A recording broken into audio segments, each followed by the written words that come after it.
here, folks. Come on in here, folks. We about to get started in a few. I'm right here. I'm right here. I'm right here. I'm right here. Just be live for a little bit until we get started.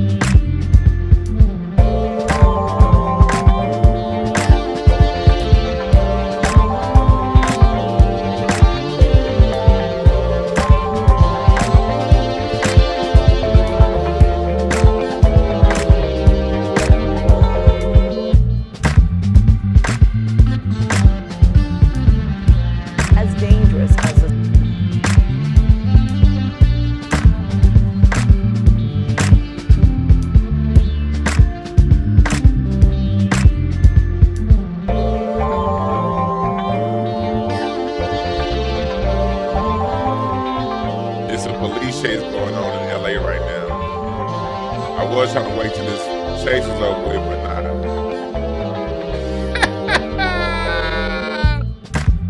The little thing about living in LA, it's always somebody running from the police. Boy.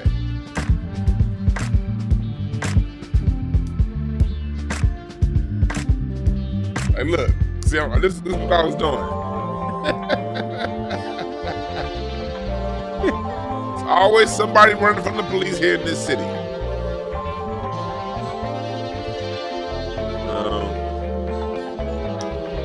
Enough of that. Enough of that. Welcome, everybody. Welcome, welcome, welcome. Oh, let me turn this stupid ass light on, since y'all be complaining about not seeing me and shit. There we go. Welcome, my fellow human beings, people of the earth. Welcome to my fellow people of the earth. We are here live. We are here live. And I want y'all to make sure y'all share this. Make sure y'all share this across your content. We about to have an important discussion today. The discussion is, should we let hip hop die? Should we let hip hop die? And when I say should we let hip hop die, I want to start off by saying no, I'm not saying we should give it up and let other people take over. No.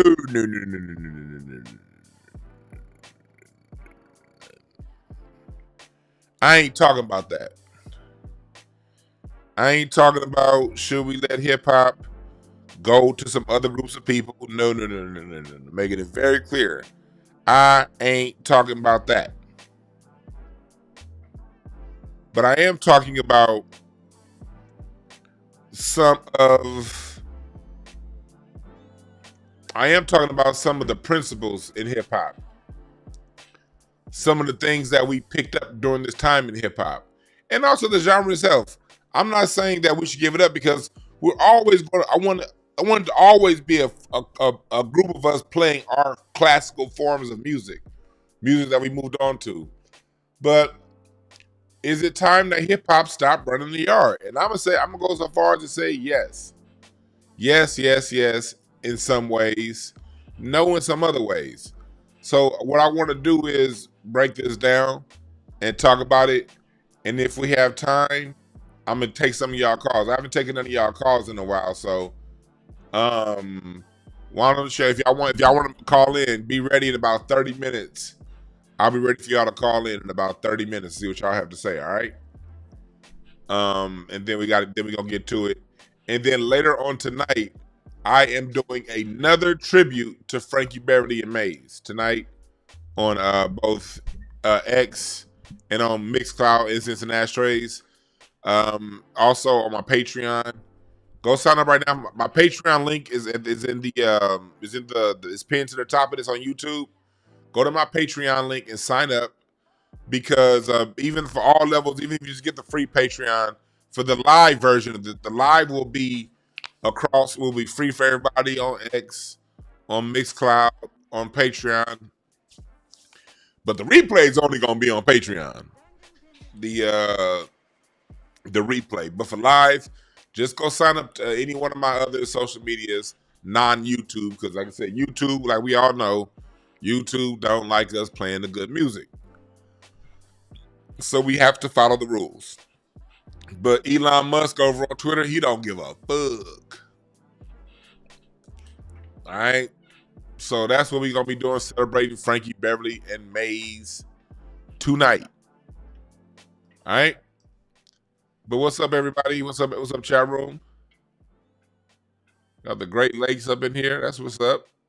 Got He Who Thinks, Board Shock. Appreciate y'all. Mac Man. You just guys have on color people time. Hey. Hey, that's what it is, man. I was getting a good nap in, and then I woke up to a good police chase on TV. I was watching that. I was like, oh shit, it's after 2 o'clock. But anyway, should hip hop die? This is what I'm gonna say about that.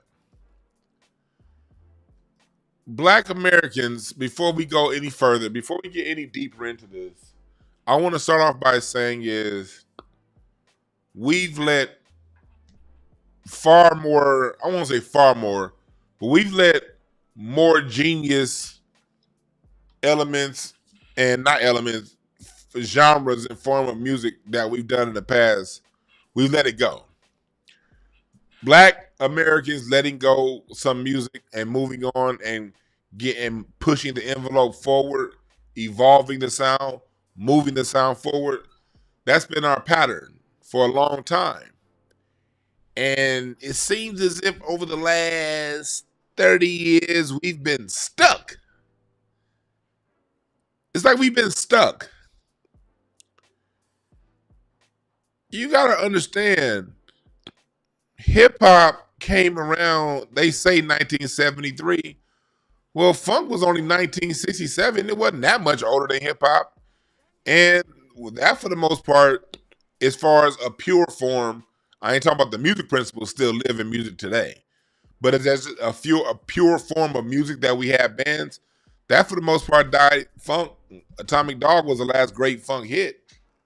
As far as like direct, exclusive funk.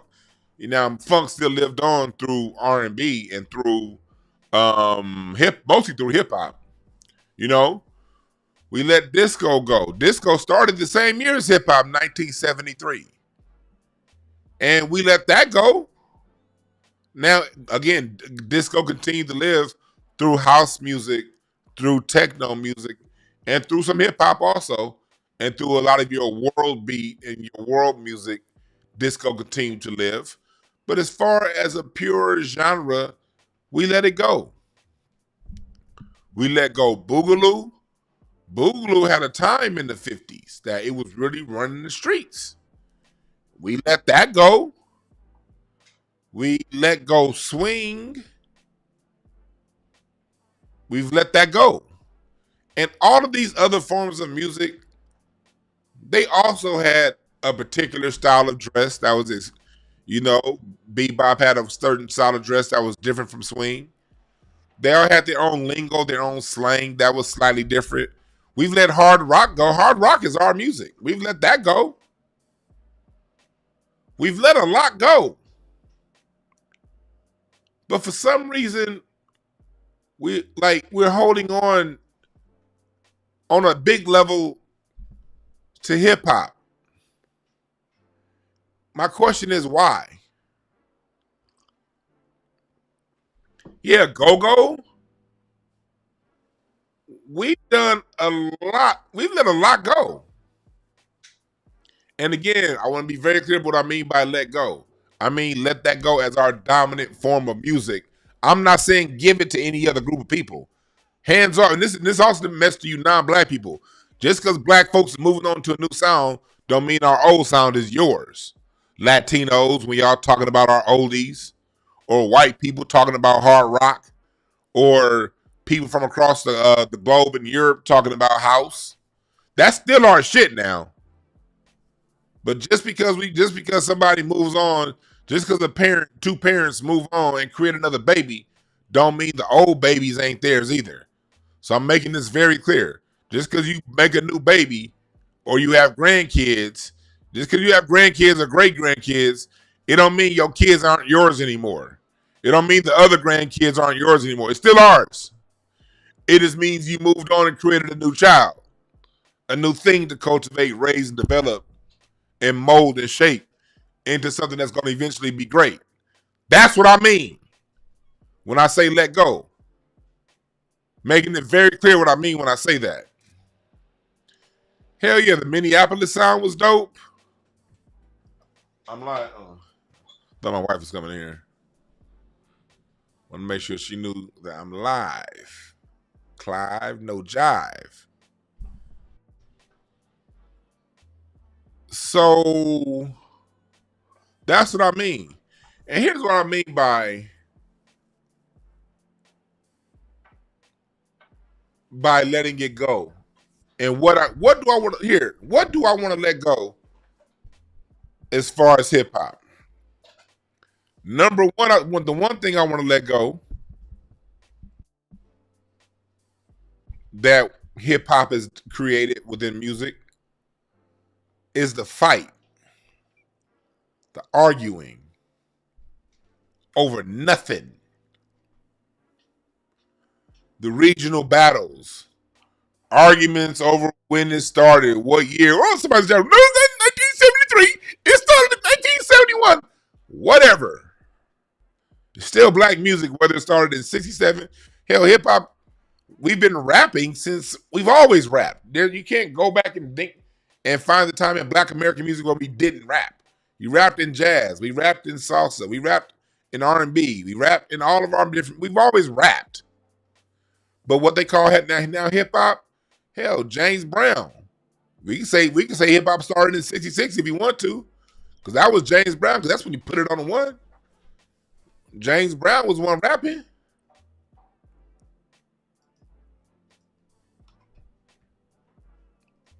So that's one principle I'm talking about. Let me write some of this down. The arguments. Everything in hip hop, when it comes to music, seems like a fight. From the year it started to whose hip hop is the best to any of that. It's almost like the peace and the harmony, and don't blame. And people are quick to blame it on gangster rap. No, it ain't no damn gangster rap's fault. This is the overall culture of hip hop. Like everything's a fight. Who's your top 5? Who's your top 10? East Coast or West Coast? Down South or trap? Or drill music or juke?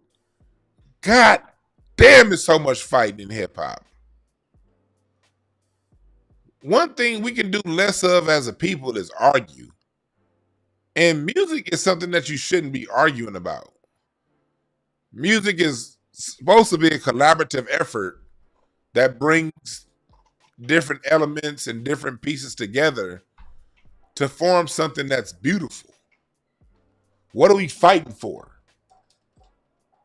What do they say? 1, 2, 3, 4. What the hell are we fighting for? Like, what are we fighting over? So the arguing is one major piece that the arguments, the fights, the battles. Is it Bronx? Is it Brooklyn? Is it this or that? And y'all talk about everything in hip hop except for who you sampled the fucking music from and giving them love. That's the problem.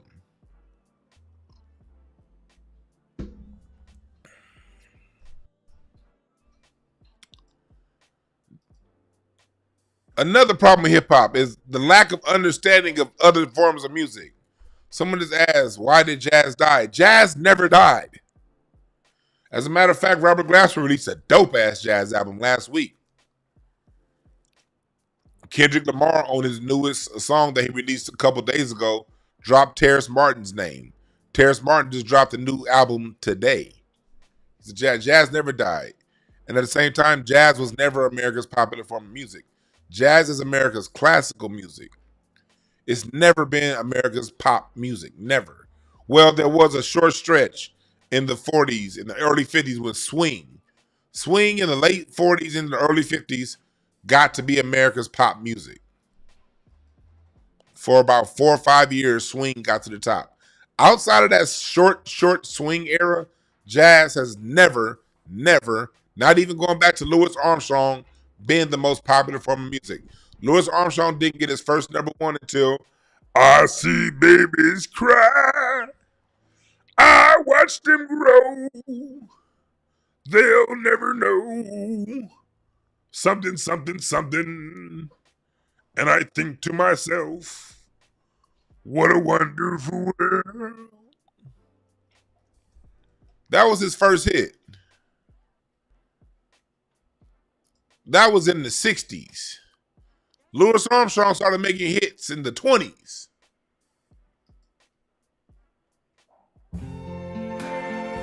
This was his first hit 40 years into his career.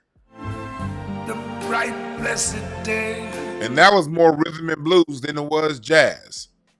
So we got to know that jazz was never America's number one music. Jazz is America's classical music.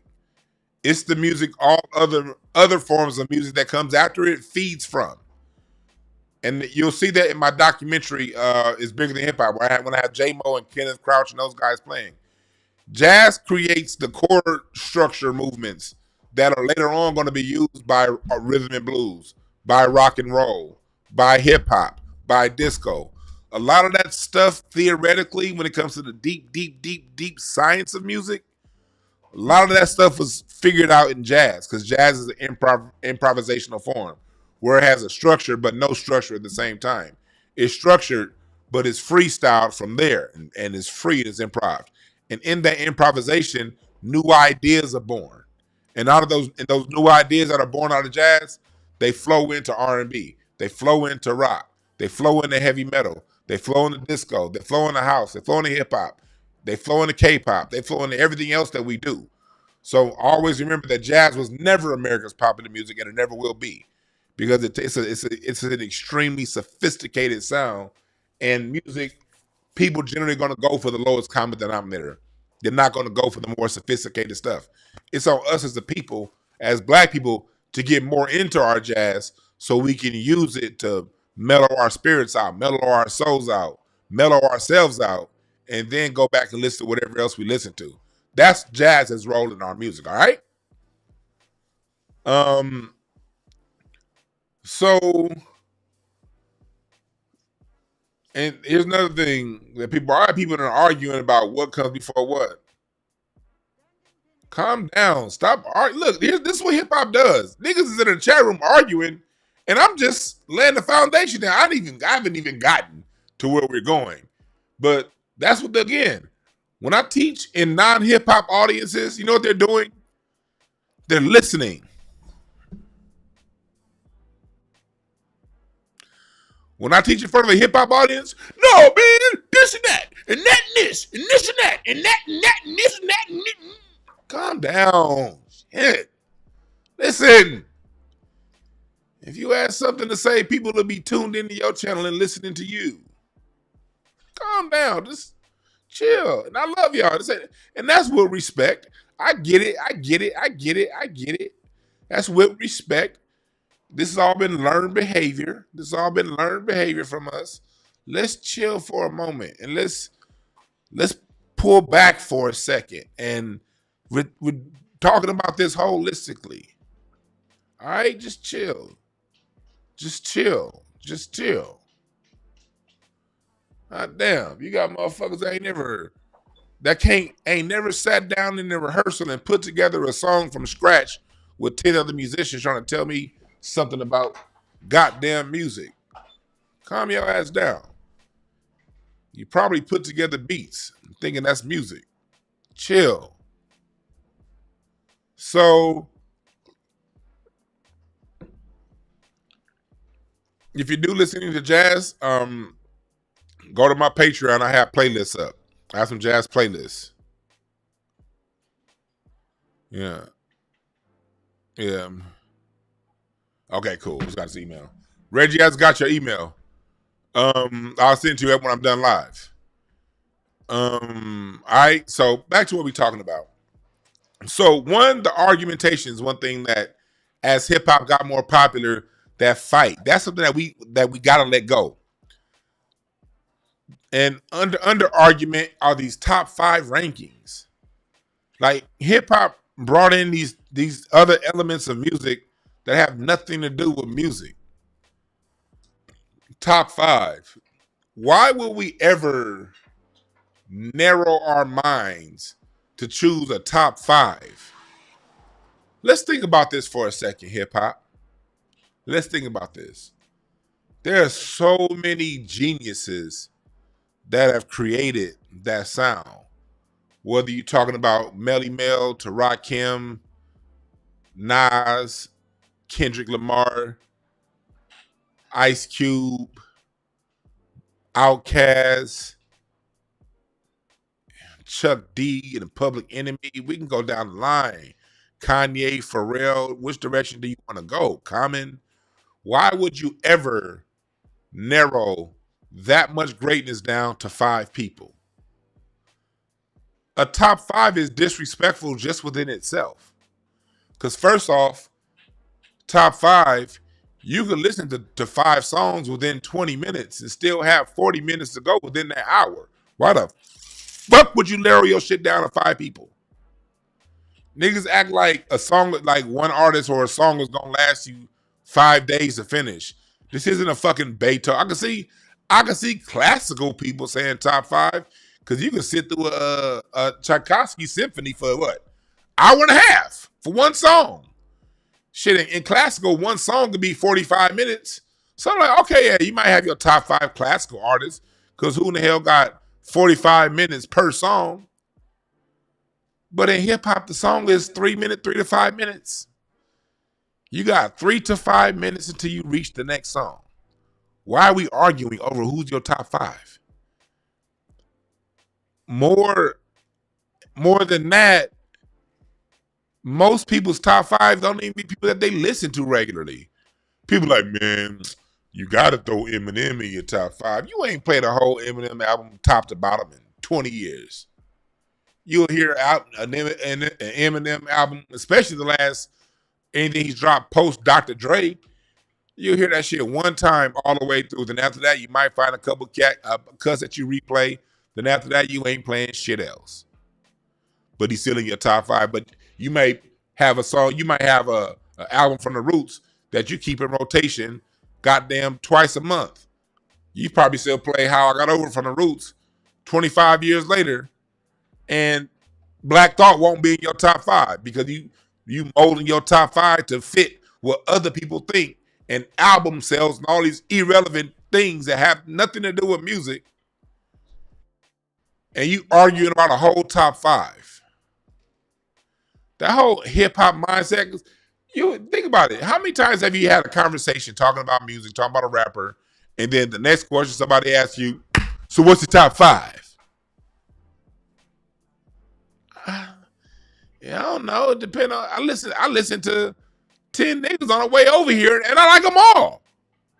I love. Why would I? For me to pick a top 5, that mean I'm either. Where's Queen Latifah gonna go? I don't necessarily listen to her music every day, but she's one of the greatest to ever do it. But she may not be in my top 5. Does that mean she's less than those who are? No.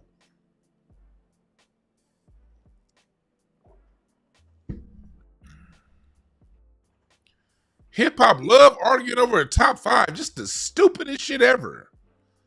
And it makes the back of the crack of my ass itch every time somebody asks me. Like, what the fuck does it matter what my top 5 is? And then the minute I throw Ice Cube in there, oh, you like Cube? Yeah, nigga. Niggas, some days, shit. Goddamn, what's that group? Shock G might be in my top 5 some days, depending on how I feel.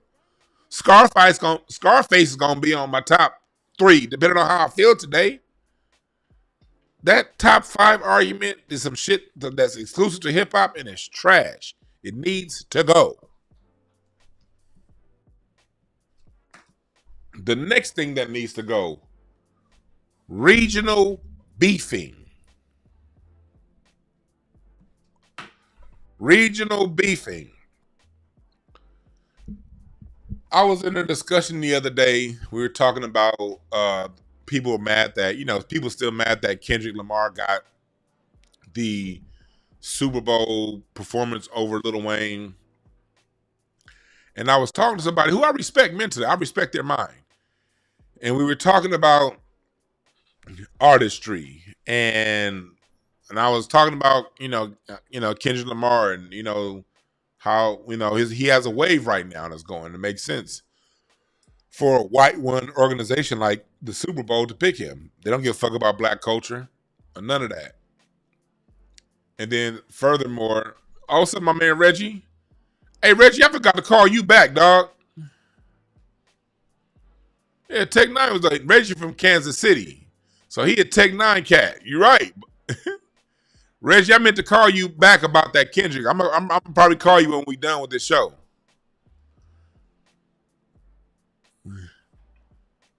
And so let's go down to the regional beefing thing. So I was listening to this brother, and this brother's from Dallas. And I was like, but performance-wise, Wayne hasn't kept up. Like, he hasn't taken himself serious enough to keep his chops sharp for a live performance. I was like, you don't care about none of that stuff? He's not a good performer. And dude was like, well, I don't know, man. I don't know about all that, but whatever it is, I'm always going to take the South over anywhere else. And I'm like, is that where we going just because dude's from the South? And first off, nigga, you from Dallas. He New Orleans. Dallas and New Orleans ain't got shit in common. Hell, Dallas, especially musically, got more in common with the LA sound than the New Orleans sound. And I noticed that a lot of people and again, it started with the New York cats when it came to hip hop. New York niggas didn't want to do it. And I don't want to hear none of you New York niggas crying. I lived it. So none of these little punk ass stories about, oh man. No, it wasn't us. It wasn't us. You niggas like playing innocent now. No, it was you. I was around in the 80s. I lived in the 80s. Yes, I did. I lived in the 90s. I remember watching Yo MTV raps and you niggas basically dissing anything that wasn't New York City. Hell, y'all diss goddamn Tretch and Naughty by Nature because they was from Jersey. And we on the West Coast looking like, nigga, that's down the street from you. What the fuck, y'all? This is good music. What's the argument? What's the fight here? So when it came to the hip hop thing, New Yorkers did start with the gatekeeping on the regional thing, and they dissed everybody. And anybody that wasn't from New York wasn't considered hip hop for a long time. So that's how it started. And then, because when NWA came out, New York niggas got mad because NWA was better than anything that they had in New York. And so New York niggas got jealous and mad and then started saying, man, that gangster rap is what killed music. And they were saying that shit for doing Straight Outta Compton. And Straight Outta Compton was labeled gangster rap by white people.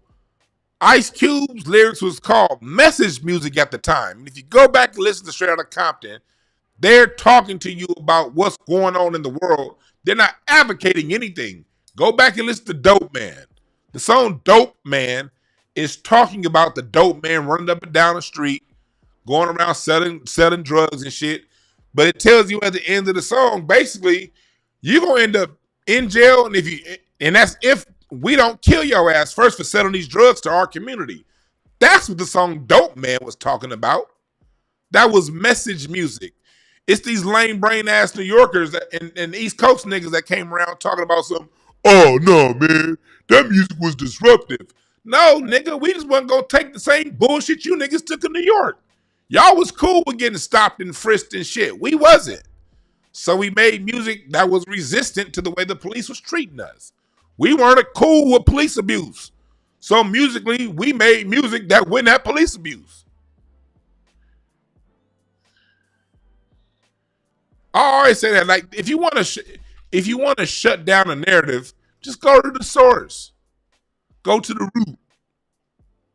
NWA straight out of Compton. Now, 100 miles and running, that shit was clown shit. That was some gangster shit. Some fake gangster shit. But straight out of Compton, it wasn't nothing, nigga. That was a straight up fuck the police. That's going at the people. Look at the songs on. Let's look at the songs on Straight Outta Compton. Fuck the police. Gangsters. Basically, when you look at the lyrics of Gangster,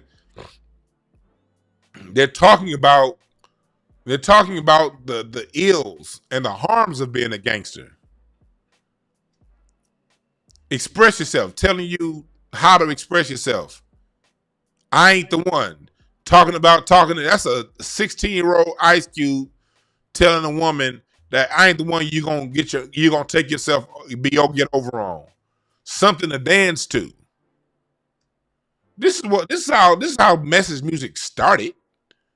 So when I hear people say gangster music, no, it did not. Straight Outta Compton didn't destroy shit. Straight Outta Compton brought light to a reality going on here in LA. That a lot of you niggas across the country, y'all was dealing with the same kind of abuse, but y'all was tucking y'all tail between y'all legs and acting like it wasn't happening and making party music.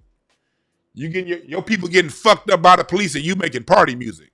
LA said, nah, we getting fucked up by the police. We making fuck the police. The party music can wait. And matter of fact, it is a party music on the album.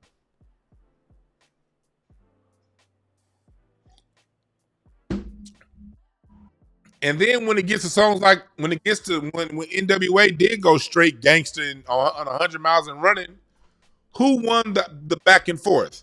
Because when they went there, Ice Cube released Death Certificate, and Death Certificate was a modern. That was a 1991 version of What's Going On. Death Certificate was a 1991 version of Stevie Wonder fulfilling his first finale.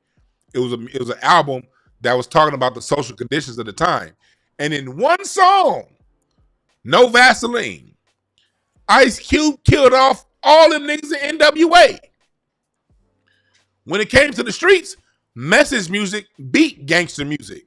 They released 100 Miles and Running, and then the minute Ice Cube released No Vaseline, NWA done. Whoop! Over with. The album between 100 Miles and Running and Ice Cube's Death Certificate, although 100 Miles and Running did sell a lot right away, mostly because white folks was buying that shit. The album that lasted, the album where the songs were time tested, the albums where the people gravitated to was Ice Cube's Death Certificate. Lethal Injection, America's Most Wanted, The Predator. That's what the people chose. So we got to tell that history straight when it comes to gangster rap. Then Death Row came out and Snoop became your first big time studio gangster. That came with Death Row and Snoop. But even when you listen to The Chronic still had conscious music on it. Songs. The Chronic still had Little Ghetto Boy. The Chronic wasn't all. Look at this. Songs like this.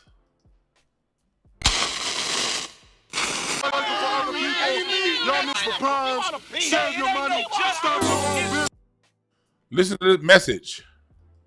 Save your money. Quit paying motherfuckers for Jerry curls. Quit paying motherfuckers for primes. Telling black people where we need to go with our shit. And then a song about growing up in the ghetto. 18, so I'm a young buck. It's a ride. If I don't scrap, I'm getting stuck. But just talking about what's going on. But it did have some studio gangsterness in it. It did. I'm not going to say it didn't. This is when some of the commercialization of message music started with The Chronic. The Chronic is when the commercialization of message music started to grow into what we now know as gangster music started. But all that whole West Coast gangsters, stop it. You New Yorkers were just jealous because what came out the West was better than anything you guys was putting out at the time.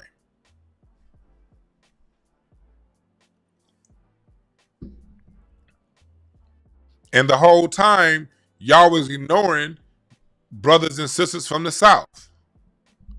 Y'all was ignoring the ghetto boys. We fucked with the ghetto boys here in the West. Y'all was trying to ignore outcasts. We fuck with outcasts on the West. So that's how it started, the whole intercultural, the intercontinental beef that was going on in hip hop. It started with us, or New Yorkers. And then Vibe magazine, The Source magazine, these publications picked up on a rift that already existed, and they exacerbated that rift with their publications.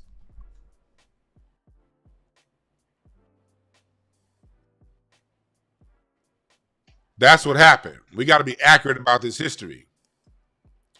We have to be accurate about this history. So in the early to mid 90s, the commercialization of message music, aka gangster rap, started to take a stronghold. It did. But the rift was already there. And I remember when the South was really starting to come up and say things, I remember that the South was getting the same heat that we got here on the West. The difference was, we on the West, we validated ourselves. We didn't give a fuck about New York's approval. Now, Ice Cube went over to the East Coast, and the reason why he went to the East Coast to do the bomb, to use the bomb squad for America's Most Wanted, was because he wanted Dr. Dre to do it, but Dr. Dre was still tied down with NWA. And Jerry Heller and Ruthless Records wouldn't allow Dr. Dre to produce Ice Cube's first album, America's Most Wanted. So he had to go to the East Coast and go to Bomb Squad. And he still brought with him Sir Jinx and his people along with, to still give that. And then if you're going to think about a lot of your East Coast stuff, especially the Bomb Squad, a lot of that's George Clinton bass, Parliament Funkadelic bass. Just like West Coast music is based in Funkadelic. So yeah, he did that. But artists like Too Short cared about breaking Oakland and LA and California. A lot of your West Coast artists, Ice-T, they was just, we can make money at home. We don't need the East Coast. Like, fuck their approval. We about to get hot here. And to this day, because of the regional beefing, New York doesn't properly acknowledge Too Short. Although Too Short started in 1980. Come on, hip hop, what kind of shit is that? You got somebody, Too Short, who's still relevant today, whose last major hit, Blow the Whistle came out 10 years ago, 15 years ago, was 2000. Blow the Whistle came out, Blow the Whistle came out 30 years after Too Short started. Still relevant 30 years later. And because Too Short's not from New York, he doesn't get proper recognition. That's another reason why I'm saying, should we let hip-hop die? Hip-hop will ignore somebody who survived 40 years in this shit just because they're not from New York. What kind of chicken shit is that? What kind of shit is that?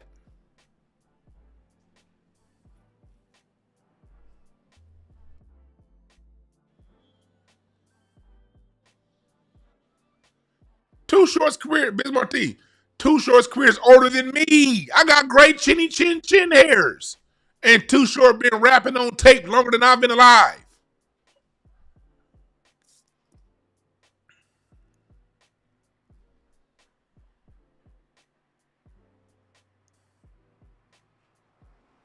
Hell yeah, Born to Mac is a classic. Nigga, what? Cocktails? Classic.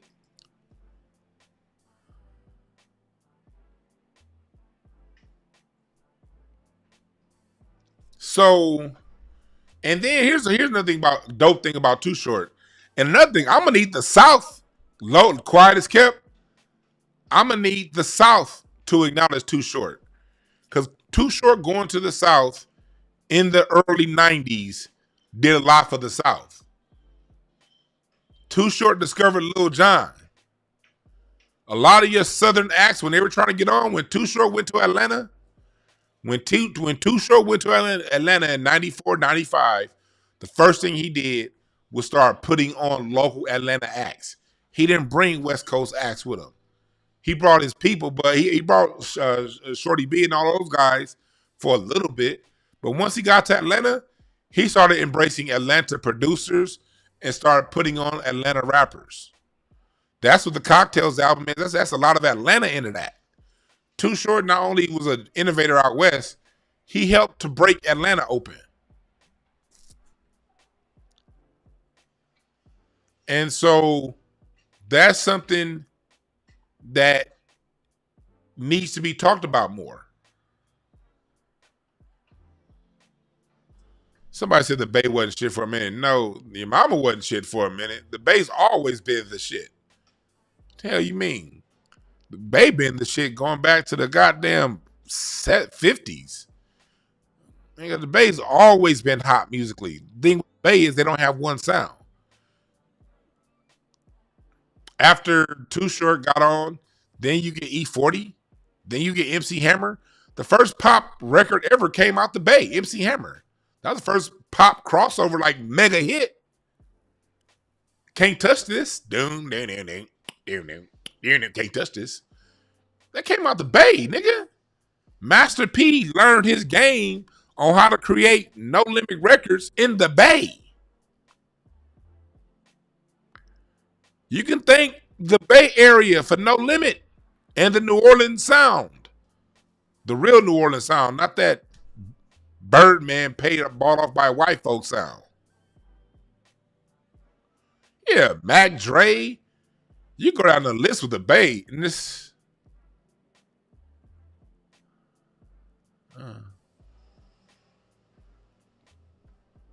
You dig what I'm saying?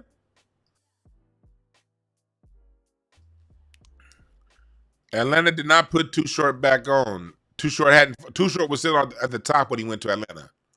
Too Short didn't fall off, then go to Atlanta. Too Short went to Atlanta on top, and he stayed on top in Atlanta. Make that very clear. Too Short went to Atlanta on top. Short and Funky, funky. That James Brown, yeah, that was LA. That was the Bay. Then he went right over to Atlanta and stayed hot. He didn't have a dip off and then come back up. No. He was hot when he got there.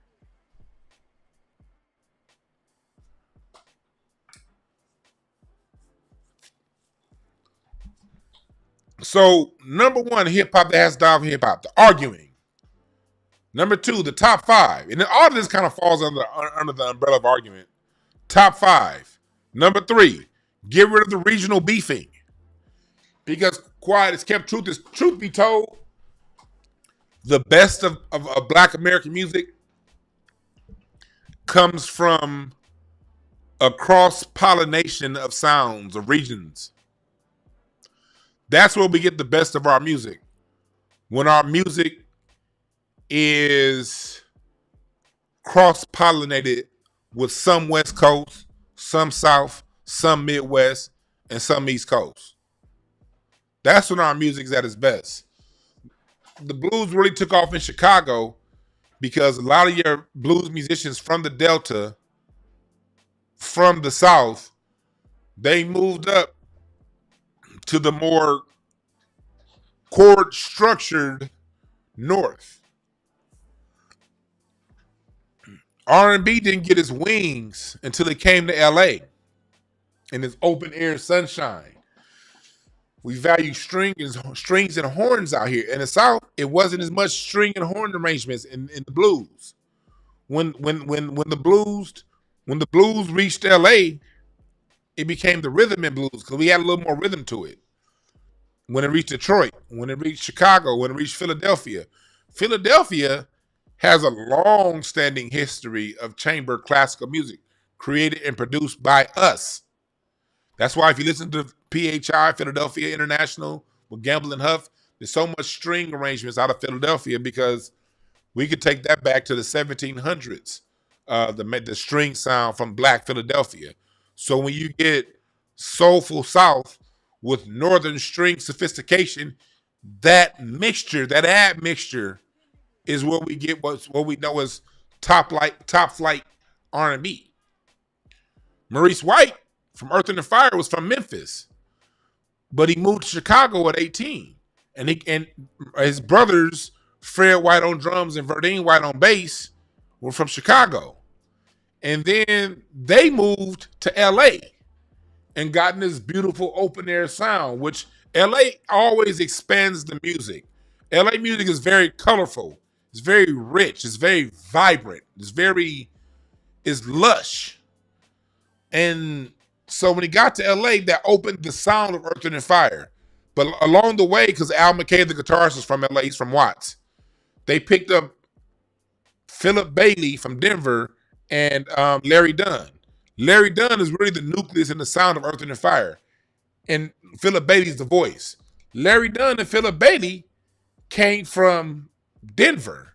So that mixture of Maurice White, Memphis, Verdine and Fred White, and later on producer Charles Stepney from Chicago, mixed with Al McKay's LA rhythm on guitar, and Denver, Colorado, Philip Bailey and Larry Dunn, that mixture gets you that grandiose sound known as Earth, Wind and Fire. Parliament Funkadelic, Plainfield, New Jersey, mixed in with some Bootsy Collins from Cincinnati, Ohio. You know, when it comes to hip hop, Biggie, when Biggie came along, they were matching Biggie with West Coast style beats. Biggie, Biggie, Biggie, can't you see? That's Herb Alpert, Rise. Herb Alpert's a white boy. I love Herb Alpert too. Out of A&M Records here in LA. Yeah, people want to know what made. This is the song. This is Biggie, Biggie, Biggie.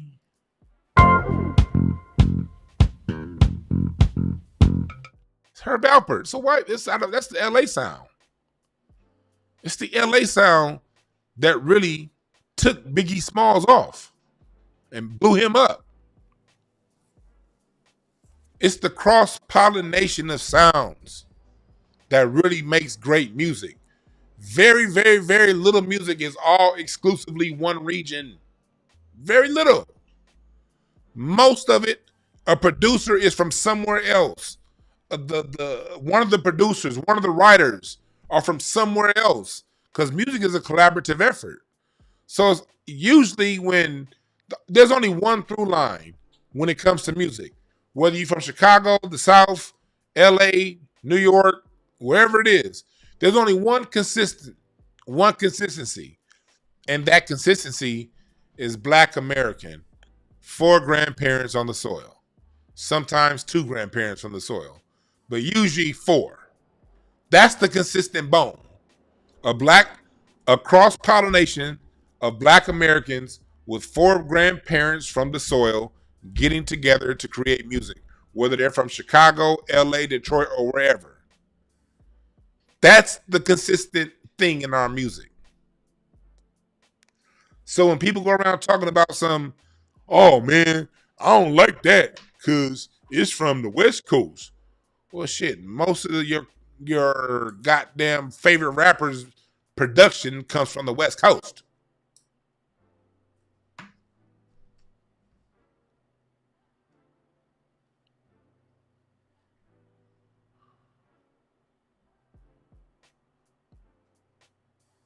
So all of this regional beefing is stupid to begin with. Because in your favorite music, there's a cross-pollination of sounds. You might have a Southern bass player with an LA guitar player. That right there, that Southern bass player is gonna play that shit a little bit slow and a little more deliberate with each note. And that LA guitarist is gonna open up the sound with major chords, and the mixture between the juxtaposition of that Southern bass player and that LA guitarist is what sometimes gives a song a certain melody and the beauty and the wonder and the lushness to it.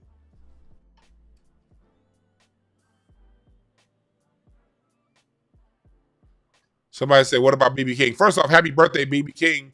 But what was BB King's biggest hit? The Thrill Is Gone. You know what the Thrillers Gone had that made it such a big hit? String arrangements. String arrangements that's from the North. B.B. King went to Chicago. Chicago is where the blues really took off. It was when those Southern cats from the South moved to Chicago.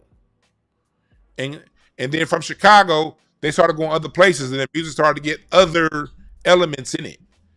And that the Thrillers Gone, the string arrangements of that song really gave it, but the string arrangements are not a Southern thing. That's a Northern thing. Again, cross-pollination of sounds.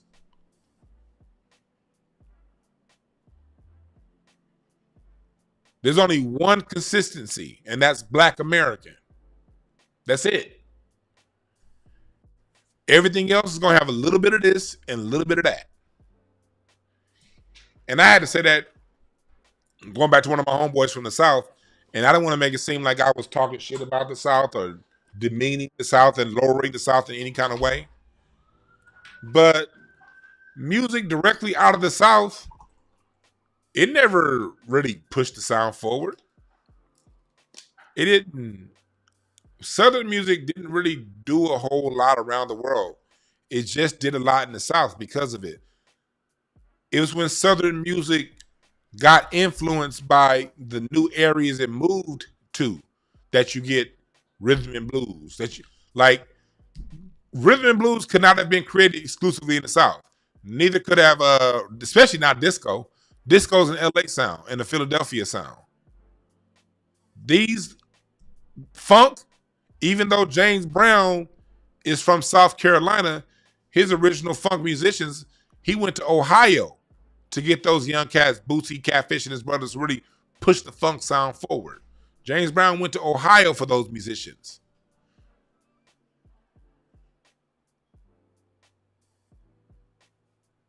Music doesn't get mass appeal directly from the South. It's not till it touches other places and then comes back to the South that it gets that. So all music comes from the South.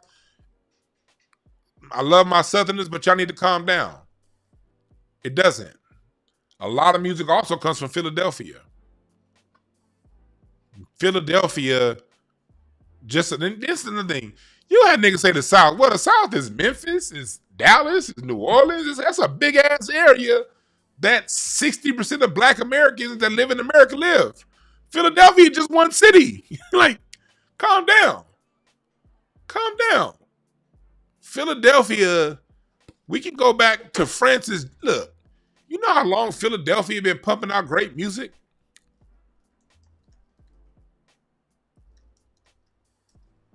You know how long Philadelphia has been pumping out great music? When everyone wants to say, okay, yeah, all music is from the South, all music is from the South. This is the first person to tour internationally doing music. Well, I don't know who that second person is. I'm gonna get a better picture. The first person to tour Europe with American music was this guy right here from Philadelphia, Francis Johnson. This is 200 years ago, folks. 200 years ago, you had musicians out of Philadelphia, born and raised, traveling the world doing Black music. So no, all music does not come out the South. It doesn't. Music comes from wherever Black people are in America. I want to drive that through. Music comes from wherever Black people are living. Boston. I could take you back to artists from Boston going back to the year 1750, but they're Black.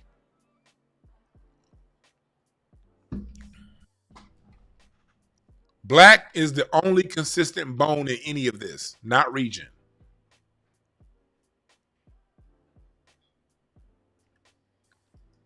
This is a half-truth, Space Ride. LA made funk, the West Coast made funk a thing before Ohio and Detroit. Sly and the Family Stone, 1967. Soon as James Brown did what he did, the next big funk act was Sly and the Family Stone, 1967. The next big funk after that was War, 1970, out of LA. California is where funk, after James Brown, The people who picked up funk, you got to realize when LA, when the Bay, Sly and the Family Stone, LA, War was doing funk, the Ohio Players were still a jazz band at that time. Late 60s, early 70s, one of the greatest funk bands of all time, the Ohio Players, they were playing jazz. It was War and Sly and the Family Stone that took funk to another level after James Brown created it. It was War out of LA and out of the Bay. Then once War and Sly and the Family Stone took funk to another level, then Ohio got it. And then Ohio took it to another level.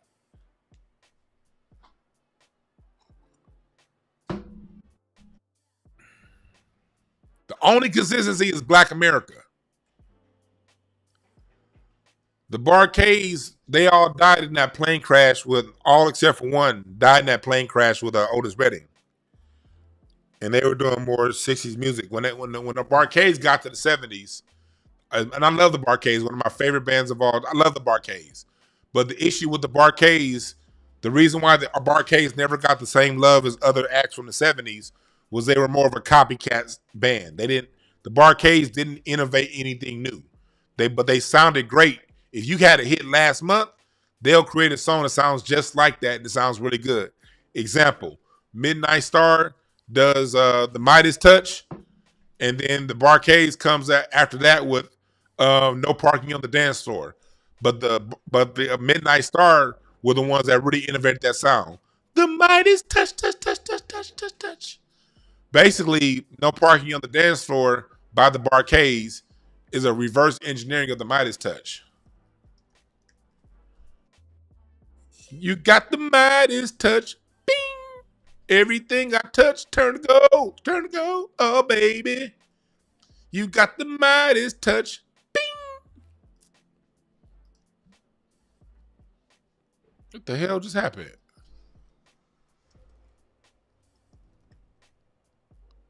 Midnight Star. Here we go. This is how it started. That whole electric sound, that shit was new. Midnight Star really quantified that sound. Then the Barcades came with No Parking the next year. Oh, no, it wasn't No Parking on the dance floor. It wasn't No Parking. It was what's the name of that song?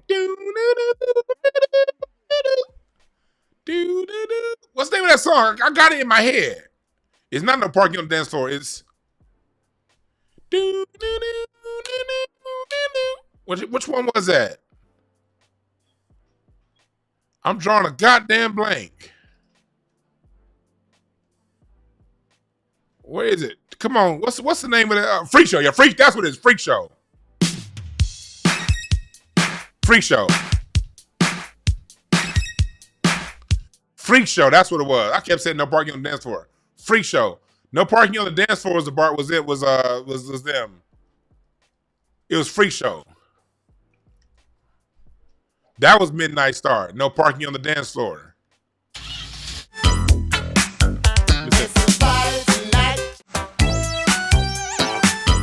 That's what it was. It was that, then Freak Show. My bad, y'all. I'll do the show off top of my head.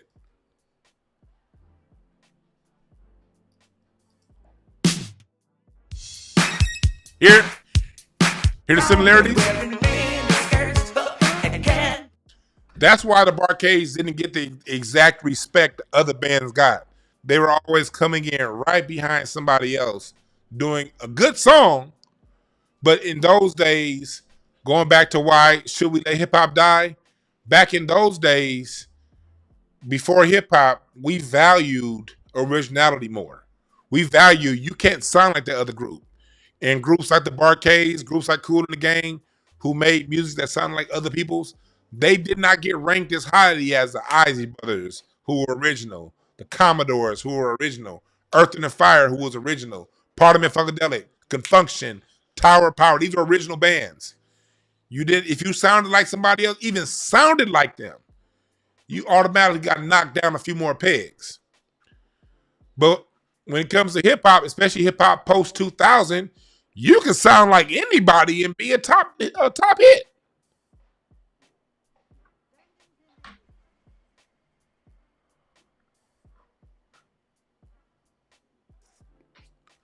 Somebody said talk about Prince's influence on funk music. No, Prince was influenced by funk music. Prince didn't really. When it came to funk, Prince didn't really influence funk too much. Prince was influenced by funk, and then when he went off and started doing his own sound post Purple Rain, he went off into a different sound. He kind of put the funk on the Minneapolis sound. Prince didn't really bring too much new into funk. Funk was already set, ironclad by the time Prince got to it. Prince made some great funk songs. Now, Rick James influenced funk. Rick James had a major influence, especially on the direction funk was going in the 80s. That Rick James had a major influence on funk. Prince didn't really have an influence on funk, although he played funk, but he used funk to influence other genres, other styles of music he did moving forward later on in the 80s.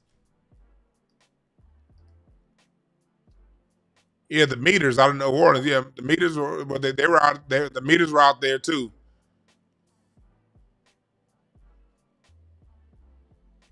The Meters were out there, but they weren't right after James Brown. Sly and the Family Stone was next. So, yeah, Prince did a lot of punk funk with a rock twist, and that was more of a Rick James style. That's why Rick James didn't really get along with Prince too well. Rick James thought that Prince was stealing his sound, and in some ways he was. In some ways, Prince was more influenced by Rick James than the other way around. So, yeah, funk was already manufactured by the time Prince came along. Prince's breakout funk song was "I Want to Be Your Lover," and that was a great song too. But it didn't really. It was a great funk song. It was an original funk song, but it didn't bring anything new to funk. So going back into what we're talking about, why hip hop should we see? You see, as we're talking right now, there are so many nuances and so many innovations and wrinkles that we've created that we've moved on from. That in a lot of ways, I want to thank and honor hip hop because we made music so fast for the first 100 years of recorded music that we made stuff and move on, made it moved on, made it and moved on, made it and moved on, made it and moved on. Hip hop gave us a chance to stop and take a look back at what we made and reintroduce it, reformat it, recreate it, use a slice of it and do something new with it. That's what hip hop has done a great job of over the last 50 years, reintroducing past creations into a new sound. My point of view is this. Now that we've had 40 years of reintroducing the past and making something new out of it, my thinking is maybe now that we've had a 40-year review of our music over the last 40 years through hip hop, and not just hip hop, house music samples all of our shit, electronica, all them other forms y'all white folks use, y'all sample our shit into. It's not just hip hop. I'm only speaking hip hop. I'm speaking to us. Y'all other people ain't gonna create no new forms of music. Whatever new comes out is gonna come from us, and y'all gonna have to copy off of it. So this is a family conversation amongst black folks right now. This is a family conversation amongst us. Because whatever we create is gonna be what y'all imitate. Y'all ain't creating shit new. So I'm dealing with hip hop because that's where overall black people are focused. But there's still with respect to house music. They do the same shit. EDM, electronic dance music, world beat, all these rock, K-pop. They do all this shit too. But those genres aren't going to create anything new. They're going to wait till we do it. So again, this is a family conversation. That's why I'm sitting around talking about all that regional shit needs to end. Because there's only one through line when it comes to the music. Black Americans with 4 grandparents from the soil. That's where innovation comes from. Period.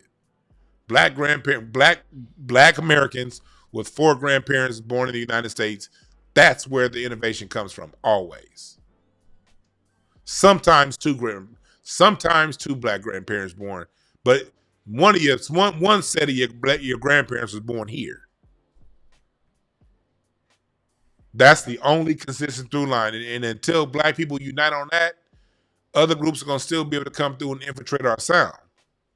Because we too busy arguing over regions when they trying to come and take the whole fucking pie.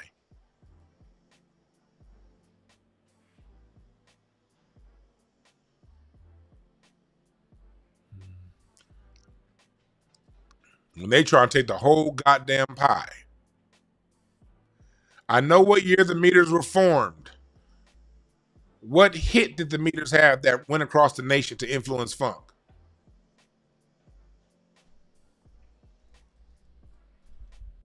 I know the year the meters were formed. What hit did they have that went across the nation that influenced the sound? There was no internet back then. That shit had to hit the radio waves for it to be influenced. And as a matter of fact, and so the major hit was Sly and the Family Stone. Matter of fact, I was talking to Aaron Neville's sister of the bow a couple weeks ago. She was a very, very nice lady. Very nice lady.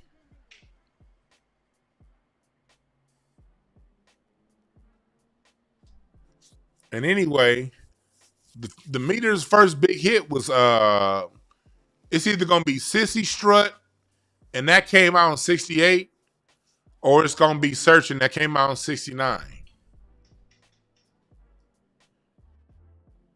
But the Sissy Strut came out in like '68 or '69.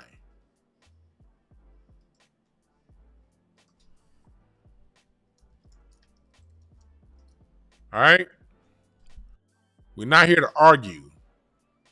I'm not here to diss anybody else's region or lift my region up. I am here to talk about the music.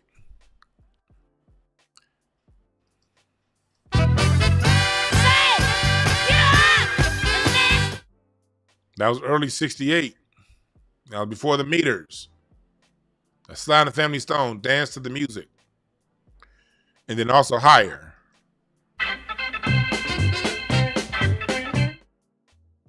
Although not that version. I don't know what the fuck version that was they played. But Dance to the Music.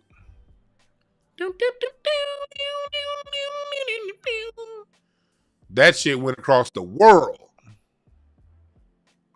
There's no ambiguity when we talk about the song Dance to the Music.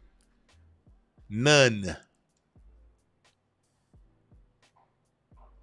So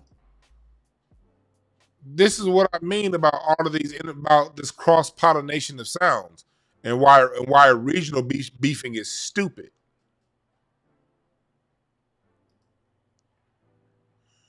That's a partial truth. George said he got the funk from James Brown and from Sly.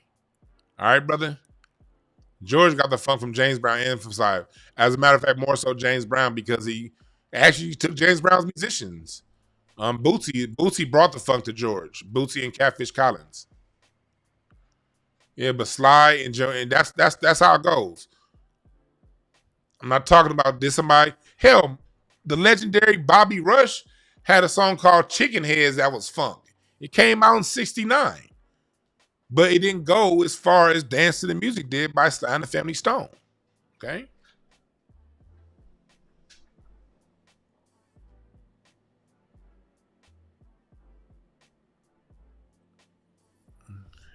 And so let's just break this all the way down about why these principles that hip hop has introduced to our music need to die. Going back for it. The arguing. Stop arguing. Top 5. Stop that shit. Regional beefing. Stop that shit. And number four, somebody said Rufus Thomas, ... What do you mean? Rufus Thomas did blues. Did you think we talking about, did you think Rufus Thomas is the same Rufus from Rufus and Shaka Khan? Nah. Why Rufus Thomas ... He was a radio DJ out of Memphis that's responsible for a lot of your blues acts getting on, who went up to Chicago and recorded with Chess Records. Rufus Thomas is a legend, but he's a legend in blues, not funk. Rufus from Rufus and Shaka Khan is a totally different Rufus. So anyway, and then when it comes to funk singing, Shaka Khan. The Funky Chicken was a dance. It wasn't funk music. The Funky Chicken was a dance. Johnny Taylor and Bobby Blue Band, those are blues musicians. They played the blues. Do the Funky Chicken was not a funk song. Like, do y'all know the principles of funk? Do I gotta explain that? Y'all gotta get in my Patreon. If y'all go to my Patreon and get in my History of Black Music, 100 Years of Black Music course. I have a full 8-part course where I break all this down.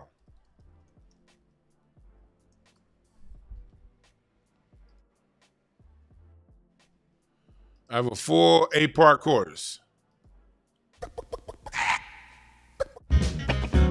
Now y'all heard of the popcorn? Y'all heard of the dog? That's the Funky Chicken.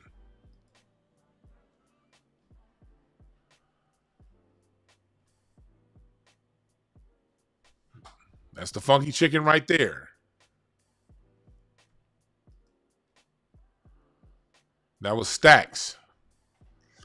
And let's go into Stax Records. I was talking to my father-in-law, Mr. James Carmichael, about Stax Records recently. We were talking about Stax. And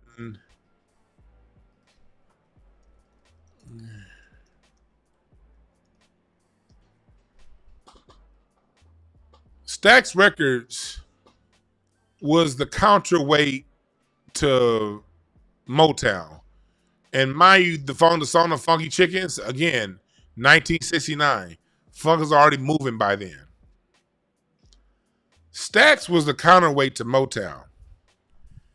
But the major difference between Stax and Motown was more so moving the sound. I know, it's like, why are people trying to challenge me, right? Like, what are you doing? Like, I studied, like, y'all, like, these are just the books that I have in arm's reach, y'all. Like, I don't play with this shit. You need to shut the fuck up and listen. These are just the books that I have in arm's reach. I got about 60 more of these. And I'm a dope-ass musician myself. I know the fuck I'm talking about. God damn. Again, that whole hip-hop thing, everybody want to argue about something. Can y'all at least check the dates? Y'all want to argue me? Okay, let's say do the funky. Let's put do the Funky Chicken all the way in funk. You still talking about 1969? God damn it! You niggas is trying to shoehorn the South End. God damn! Shut the fuck up and listen. Okay, it's a funk song. Okay, 1969. You're still talking about after Sly and the Family Stone. Okay. God damn.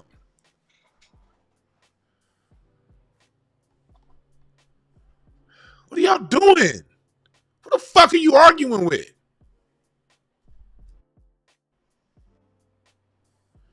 Niggas love, well, my city did this. Nigga, were they? Yeah, because they was black. Not because they was from your city. They would have did that wherever the fuck city they lived in. All right?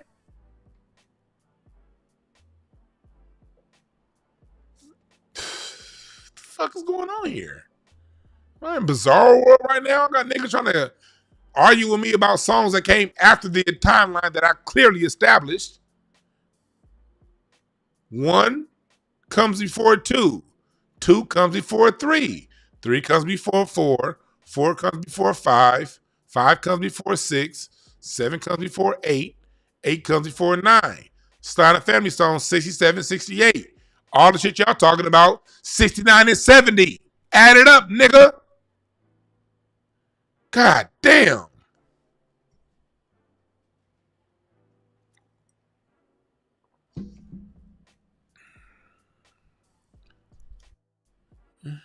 All right, zip codes don't create music. The blood, it comes through your soil.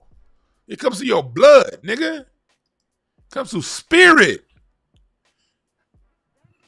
We are musicians that create, are conductors of the spirit. The spirit drops in something on your ass and you pick up your instrument and you play it. That's where music comes from.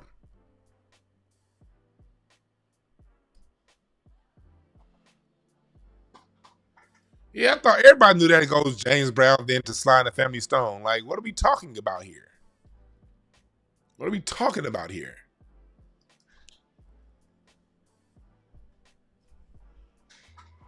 So back to what we're talking about. The next principle that we should let die, that the hip hop really brought around and popularized, was the lack of musicianship and singing. Warren G even said it. Bass, drums, strings. No, he said chords, strings. We bring none of these. He bragged about it. Hip hop got, and same thing with house music and EDM, taking a small snippet of a song and looping it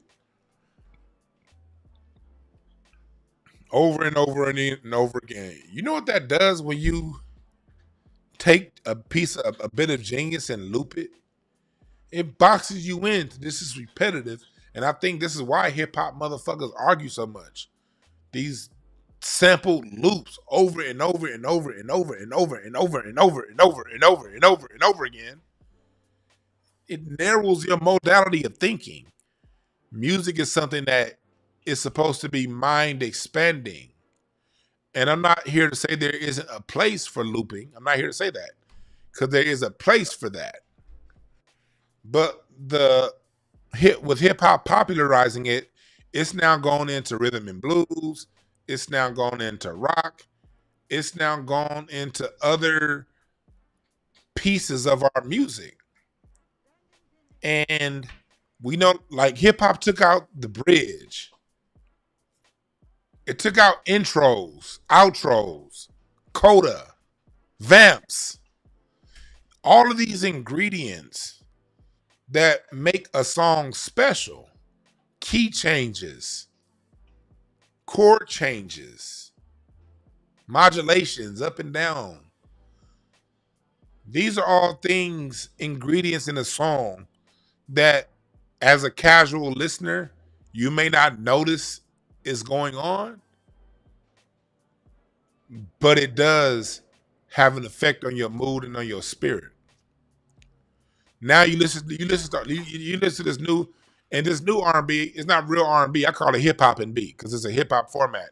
It's hip hop and blues. It's starting with Usher. Once that shit dropped, it was over with. Well, really, Mary J. Blige,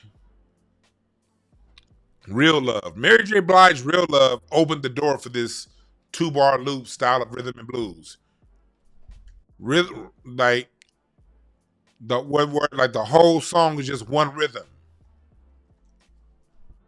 Where the whole song is just one rhythm. That started with this.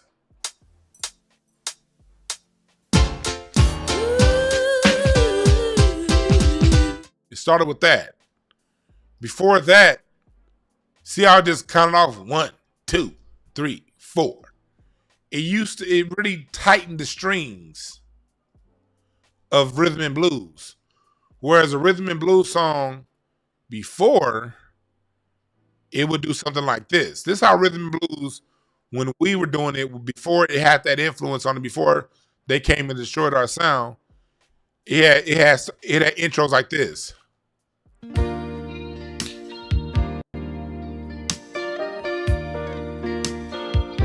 See how it just kind of relaxes you into the song? It kind of relaxes you into a song. It's not just a straight. It don't give it to you right away. See, when Mary came in, when she came with that Real Love, it came with this right away and throughout. It started with this right away and throughout the whole song is you jump right into it. See, music is supposed to be a seducer. A good song is going to seduce you into the song. It's not going to just jump right in and start fucking. It's going to play with you for a little bit. Let me give you another example. A song like where is it? I have a whole bunch of songs. This is my music playlist that I have over on Apple Music, my Apple Music playlist. Let me give you another example of a song. I was looking for one song in particular, but I cannot find. Here we go. This song by Luther. This is.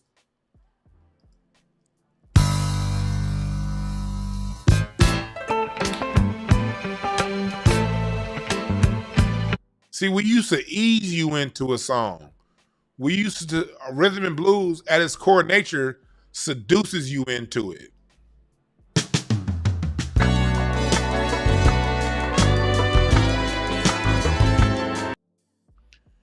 And then once you get into a song, you get a bridge. Do it all.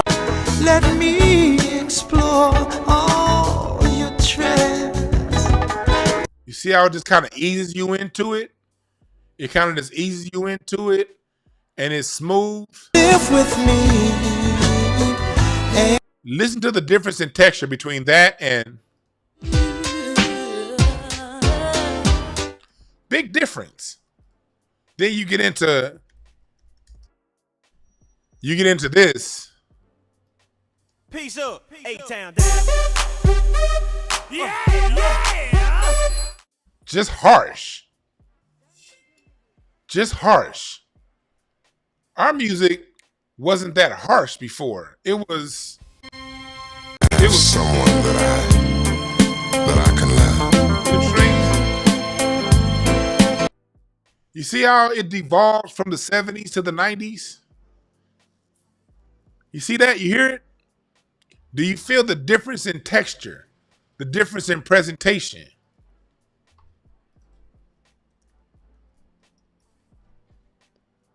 Then you had songs like this. Faith Evans, where they just basically took all they did was take a piece from Chic. Y'all know where they got that from?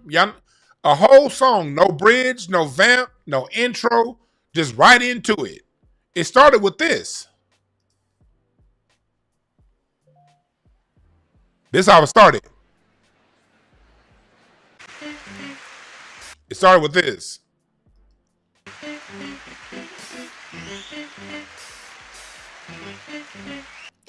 That's how she started it.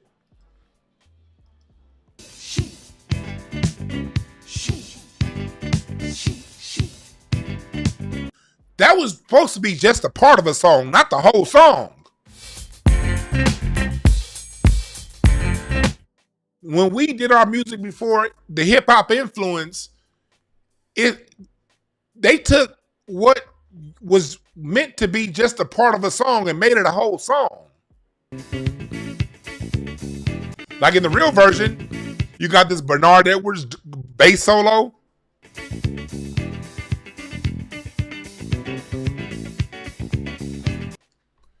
There's more parts to it.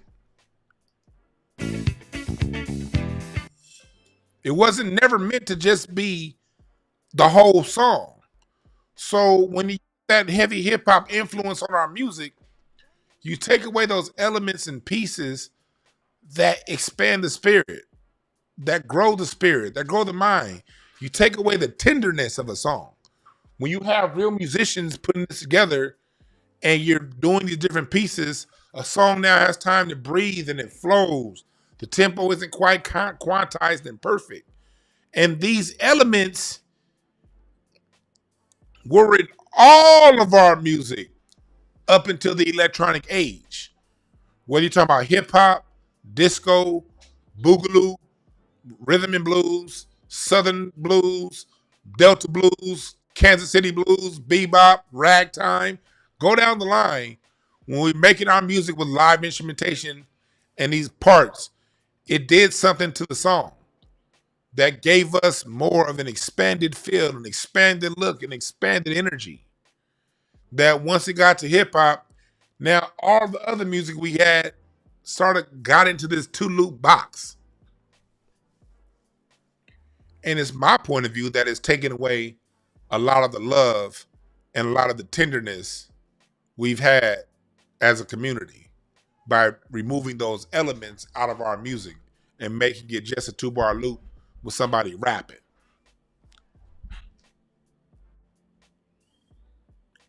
Yeah, layered production was key. Now the layer is just an 808.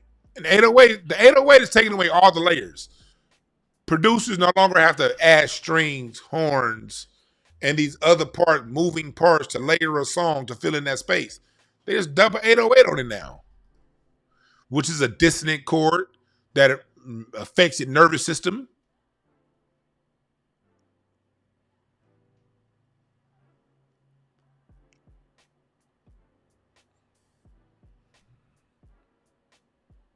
And I'm here to say that, again, when it comes to our music, I'm not here to say everything in hip hop is wrong, but I am here to say that there are a lot of things that we started doing in hip hop, which is cool, but it's about time that our kids and everybody pick up original acoustic instruments again and create whatever's next. Hell yeah, the 80s helped kill music. And for those of you who want to go further in detail, you have to. It's very important, it's very imperative that you sign up for my Patreon. I have a full series on the destruction of black music. The next installment is going to be Sunday, 11 a.m. Pacific time. We have a whole series on the destruction of black music. And I have my music history course, the 100 years of black music. That's all up on my Patreon.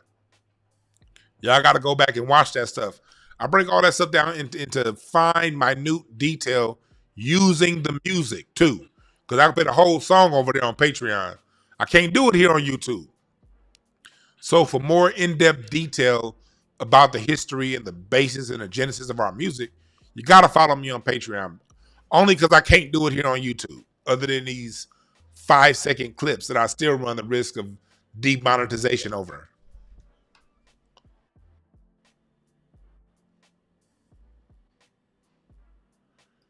You're right. He says some of these artists still with us. What are they saying?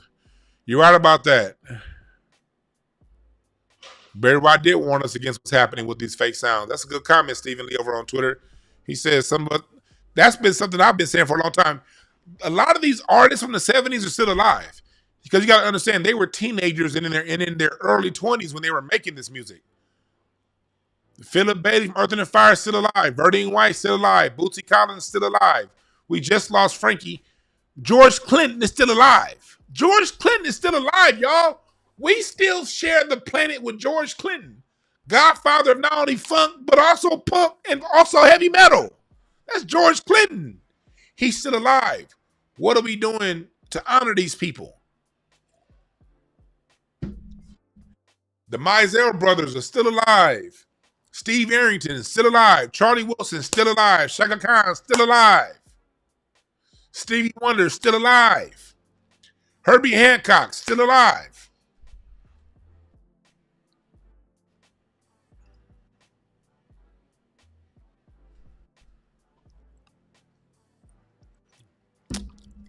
And the number one thing we don't judge our music on is this comment right here. Those are more commercially successful. Boom. And that's how you know the shit's been destroyed. Because when black music is done at it in its purest form, it's not commercially, it doesn't cross over. Some of it does. Some of it does, every now and again. But for our music to become commercially successful, that means they have to take the blackness out of it. You have to dumb it down. Commercially successful music is and always has been dumbed down black music. Music, we lower the bar. And then what happens is, yeah, that black artist is Mary J, Usher, Faith. Yeah, those black artists are commercially successful. But what happens after Usher? The Weeknd, Bruno Mars, Justin Bieber. What happens after Mary J and Faith? Britney Spears, Rihanna.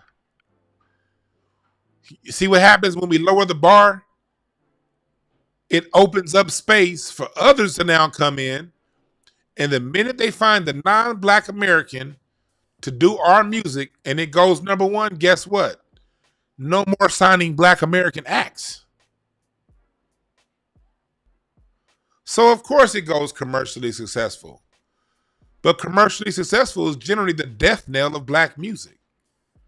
That's why we as black people don't judge things off commercial success. First off, commercial success is 90% of the time it's because one of the major distributors has their thumbs on the scales. Oh, this song's going to go number one. Boom, here you go. To number one it goes. Black Americans don't look for commercial success. We look for impact. Impact is how our music is done. You're right, J-Lo.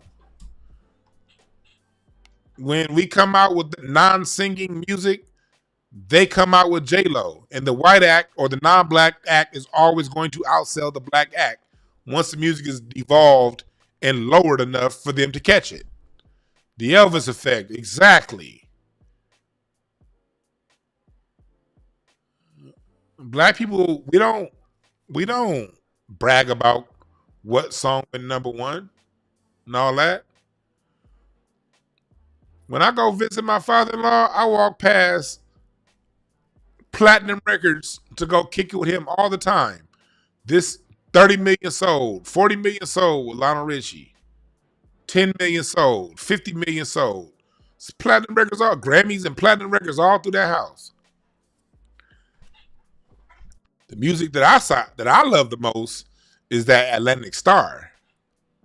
When it comes to black folks, his music with Atlantic Star, that's what it is. That's what it is.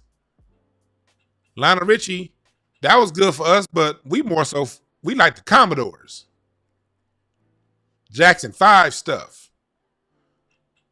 Mr. James Carmichael is one of the producers that created the mold on crossing over a black artist when he crossed over Lionel Richie from the Commodores to Lionel Richie's solo career. I got all live stories cataloged right here in my mind and recorded right here on this phone. I'm gonna show it.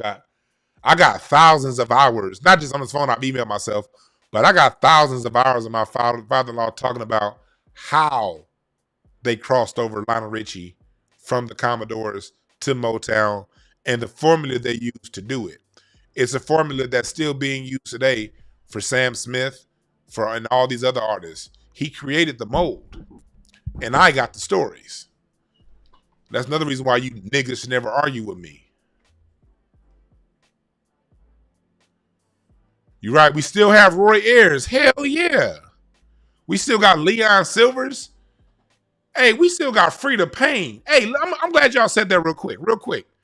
I'm gonna show y'all this video from the Hollywood Bowl this past Wednesday. Do y'all know that Frida Payne is 81 years old and she can still sing like goddess herself? Oh my God. Let me drop this in for you. Come on, airdrop. Oh, this is a pretty big file. So I'm going to play this Frida Payne for y'all once this airdrop drops. It's kind of a big file. But we still have these artists. And you're right, Adele. We get Adele when we don't value Jill Scott. This is milquetoast bland shit. Hell, Lionel still loved out here. He had a sold out show in Inglewood, him and Diana Ross 2 weeks ago. That food in that festival, that shit sold like 100,000 tickets, I heard. But look at this. Look at this.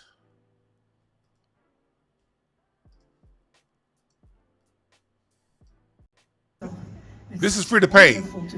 She turns 83 next week. First time performing on this stage. She turns 83 next week. Yeah. And I hope it won't be the last. Yeah, nah, you gotta come back and play Band of Gold.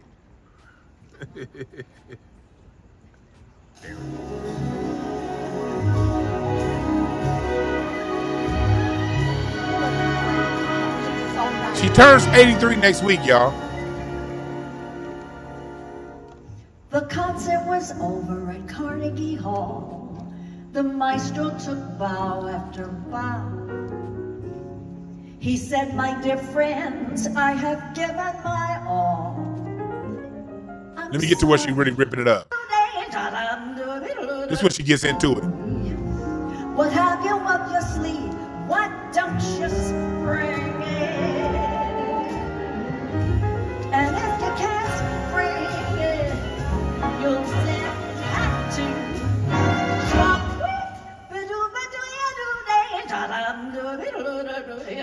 we moved out. Well, you never drop.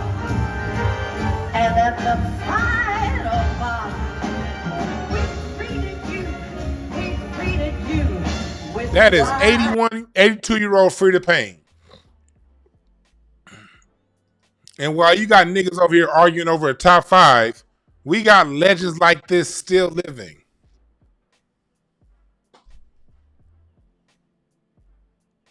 Her first hit, Band of Gold, dropped in 1970.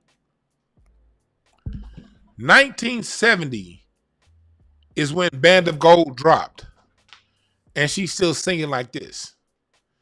This is what I mean by should we let it go? Should we let these principles that got introduced to us through hip-hop go?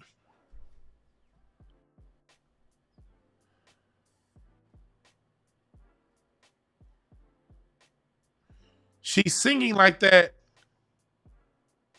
in her 80s, y'all. There's one more I want to show y'all.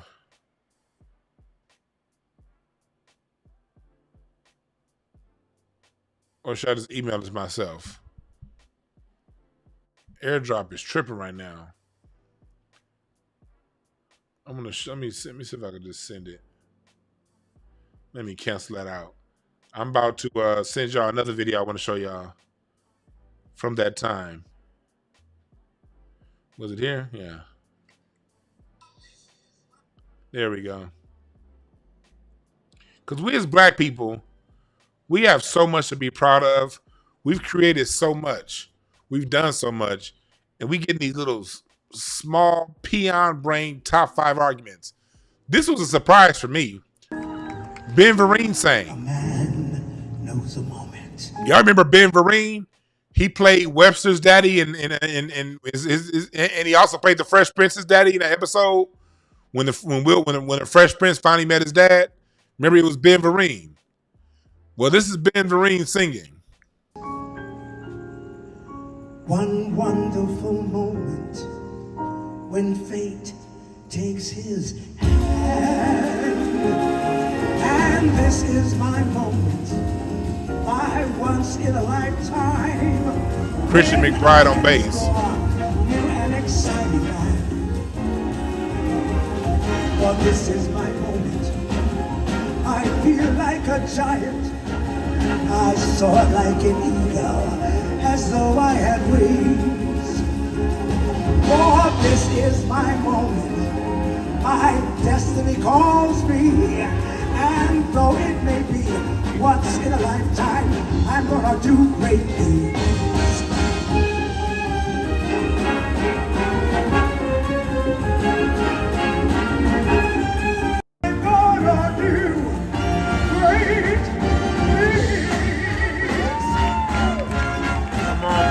yeah.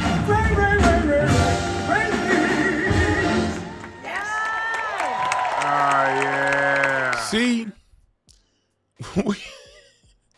bruh, like, we are so dope as a people. Like,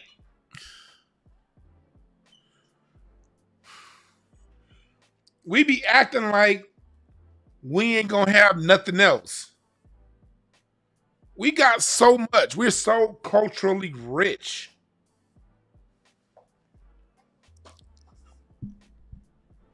We're so culturally wealthy. We are a culturally wealthy people. I'm gonna play one more video. I'm gonna play one more video of shit that we left behind. Another part of our music that we left behind, tap dance.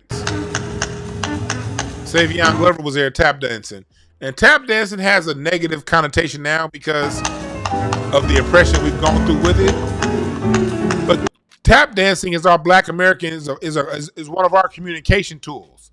And listen to Savion Glover. That's Terrence Blanchard out of New Orleans on trumpet. Tapping with the beat.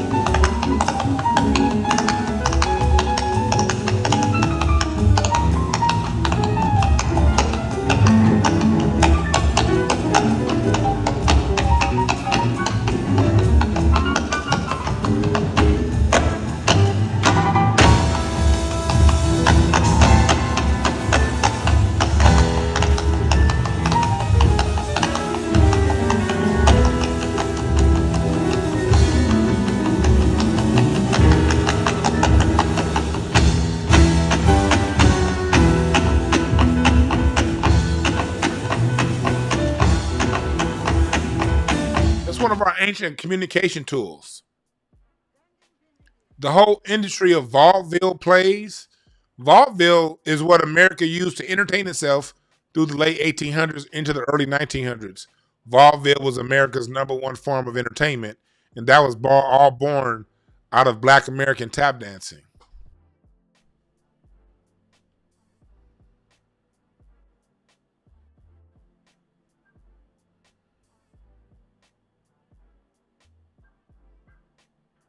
I mean, I'm just here to highlight so much culture that we've created and innovated through the years. What are we holding on to? And again, with that being said, I ain't saying we give it to you guys. You other folks, it ain't just because we move on and create something new don't mean you get to own our other children. Now, hip hop is one of our children. But hip hop is an adult. And it's time for some more children to be created from Black Americans. Hip hop is not just an adult, it's an old ass nigga now. Hip hop older than me. Oh, you can get this shirt on my website, dewanb.com. As you can get all of my stuff, all of my shirts. You can go to dewanb.com and you can click on it in the link above. It's pinned to the top. That's where all my shit is. Go to dewanb.com. Sign up for notifications for my inner circle for exclusive notifications. Go there at dewanb.com right now. Right now, go to dewanb.com for that. And then also go to patreon.com/dewanb. It is pinned at the top. We're going to go deeper. And tonight, we're going to do another dedication to Frankie Beverly and Maze on Incense and Ashtrays, 7 p.m. Pacific Standard Time tonight. 7 p.m. Pacific Standard Time tonight. We are going to do another dedication to Frankie Beverly and Maze, okay? We are going to do another connection to Frankie Beverly and Maze, all right? Tonight on Incense and Ashtrays.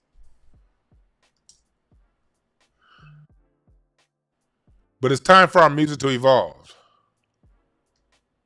He said, hip hop is a 40-year-old nigga ass mom that pays the delinquent Netflix account. Right.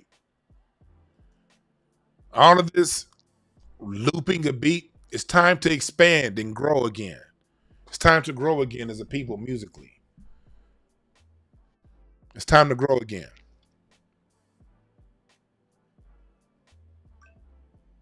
time to stop arguing over who's your top 5.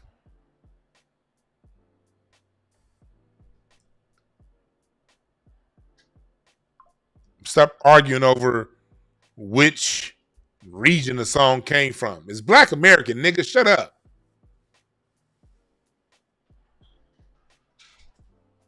And that sound you like, I'm sure it's somebody from a region you don't like that played a key role in that song being what it is.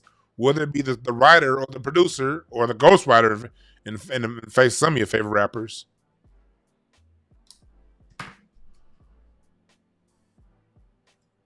So hip hop is that old child to be sat down and have a talking to. Hell yeah. That's nothing, Space, right? Hip hop is off code like a motherfucker. It's like the legends of hip hop, for them to have sampled so many songs and taken so much from what came before it, they tend not to honor what comes before while being openly free and open to giving credit to other cultures outside of Black America for its influence, knowing good and the hell well your mama didn't play none of that shit.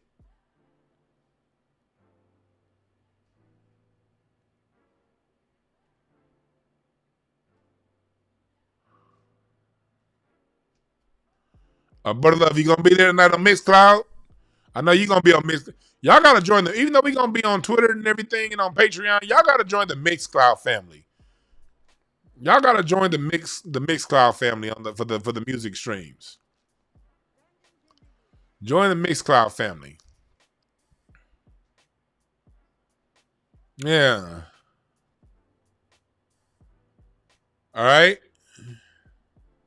I know I said I'm gonna take some calls, but I lied. I'm not. Because I gotta go chill and get ready for our Frankie Beverly and Maze night tonight on Mixcloud. All right. No disrespect to hip hop, but hip hop, you've had your time in the sun. You've had your time in the sun. You've had a longer time in the sun than most of the white music executive have allowed you to have a longer time in the sun than other genres of ours. And I do say allowed. But the industry is moving on from hip hop, and it's going to take Black American youth with 2, most likely 4 grandparents born here on the soil to create something new.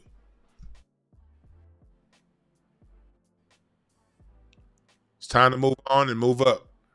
Because whatever we do next is going to be dope. So ain't nothing to be scared of. And whatever we did in the past, we still going to have records of. And we're still going to defend and own that too. We're going to own all of these children that we birth as Black people. We own Boogaloo. We own jazz. We own ragtime. We own the blues. We own heavy metal. We own hard rock. We own house. We own disco. We own EDM. We own K-pop. We own J-pop. We own all that shit. And we're going to own what we create next too. Thank y'all again for listening. Remember, there are no perfect messengers, only perfect messages for those willing to pick up the game. Someone said hip-hop will never die. No, hip-hop will die. Yes, it will. What won't die is Black American music. That's what won't die. What won't die is Black American music. Hip-hop one day it is going to go the same way as vaudeville. One day it is going to go the same way as ragtime. One day it will go the way as hard bop. But the thing that's going to continue to go and grow is going to be Black people creating Black music. That will never die. Appreciate that. Appreciate that, RSPSU2B. All right. Thank y'all again for listening. We out.